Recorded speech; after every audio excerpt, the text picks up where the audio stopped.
ઉપલેટામાં સરકારી અનાજના કાળાબજારીઓને મામલતદાર દ્વારા અલગ અલગ ટીમોને ખાનગી વાહનોમાં મોકલી મોડી રાત્રે રેડ કરી લાખો રૂપિયાના અનાજ સાથે પકડી પાડ્યા. રાજકોટ જિલ્લાના ઉપલેટામાં ગરીબોને મળતું સરકારી અનાજ બારોબાર ઊંચા ભાવે વેચી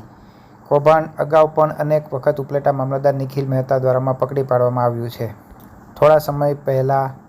પણ ઉપલેટાના કોલકી રોડ પરથી સરકારી અનાજનો જથ્થો પકડી તેમની પૂછપરછ કરવાથી ધોરાજીની બાતમી મળી હતી. ત્યાંથી પણ મોટા પ્રમાણમાં સરકારી અનાજનો જથ્થો પકડી પાડવામાં આવ્યો હતો. ત્યારબાદ ફરી ઉપલેટા મામલતદાર નિખિલ મહેતાને ખાનગી રાહે બાતમીના આધારે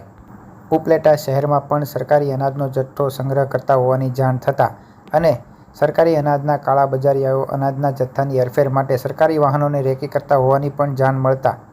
મામલતદાર શ્રી નિખિલ મહેતાએ તેની ટીમને ખાનગી વાહનો દ્વારા અલગ અલગ દિશાઓમાં તપાસ કરવા મોકલી છેક મોડી રાત્રે તેમની ટીમ સાથે ભાદર રોડ પરના સેવન પ્લાઝા એપાર્ટમેન્ટ સામે ડબ્બાના કારખાનામાં અનવરભાઈ ઓસમાનભાઈ વિંધાણી દ્વારા રાખવામાં આવેલ લાખો રૂપિયાનો સરકારી અનાજનો અનઅધિકૃત જથ્થો પકડી પાડ્યો હતો. જેમાં 3 વાહનો GJ16805358, GJ13U9203 અને GJ06XX5089 માંથી અનાજનો જથ્થો તેમજ ગોડાઉનમાંથી અનાજનો જથ્થો મળી કુલ 1100 કિલો ઉપરનો ઘઉં, ચોખા અને ચણાનો જથ્થો તેમની કિંમત ₹3,18,916 રૂપિયા તેમજ 3 વાહનો અને 1 વજન કાંટા સહિત કુલ ₹4,32,916 રૂપિયાનો મુદ્દામાલ સીઝ કરી અનાજનો જથ્થો ગુજરાત રાજ્યના પુનેલી ઉપલેટા ખાતે તેમજ વાહન પોલીસ સ્ટેશન ખાતે જમા કરાવી કાયદેસરની કાર્યવાહી હાથ ધરવામાં આવી હતી. આજથી 15 થી 20 દિવસો પહેલા કોલકી રોડ પરથી અમે એક શંકાસ્પદ વાહનને અનાજના જથ્થા સાથે અટકાવ્યું હતું અને તપાસ કરતા એ જથ્થો સરકારી હોવાનું જાણમાં આવતા એને સીઝ કર્યું હતું. વાહન ચાલકની પૂછપરછ કરતા ધોરાજી ખાતે પણ આવો સરકારીનો જથ્થો હોવાનું જાણમાં મળતા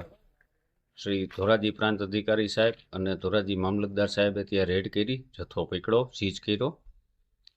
દરમિયાન આગળની તપાસમાં એવું જાણવા મળ્યું કે ઉપલેટા શહેરમાં પણ આવી રીતના સંગ્રહ કરવામાં આવે છે, પણ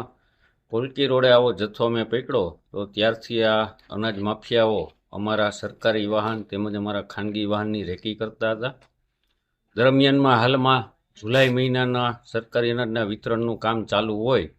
આ લોકોએ લાભાર્થીઓને જે સરકાર દ્વારા રાહત ભાવે તેમજ મફતમાં જે અનાજનો જથ્થો આપવામાં આવે છે તે ઊંચા ભાવે ખરીદી પીડીએસ સિસ્ટમના સરકારી અનાજના ડાયવર્ઝનનું કામ કરતા હોવાની અમોને ખાનગીરાએ હકીકત મળતા આજે અમારા સરકારી વાહનને અલગ દિશામાં, અમારા ખાનગી વાહન સાથે અમે અલગ દિશામાં તેમજ અમારા ઓફિસના સ્ટાફને અલગ અલગ ખાનગી વાહનોમાં રવાના કર્યા. છેવટની 5-6 કલાકની મહેનતને અંતે ઉપલેટા શહેરમાં ગાંધી ચોક નજીક એક ગોડાઉનમાં આવો જથ્થો રાખ્યો હોવાનું કન્ફર્મ થતાં અમારી ટીમે પોલીસ સાથે અહીંયા રેડ કરી છે.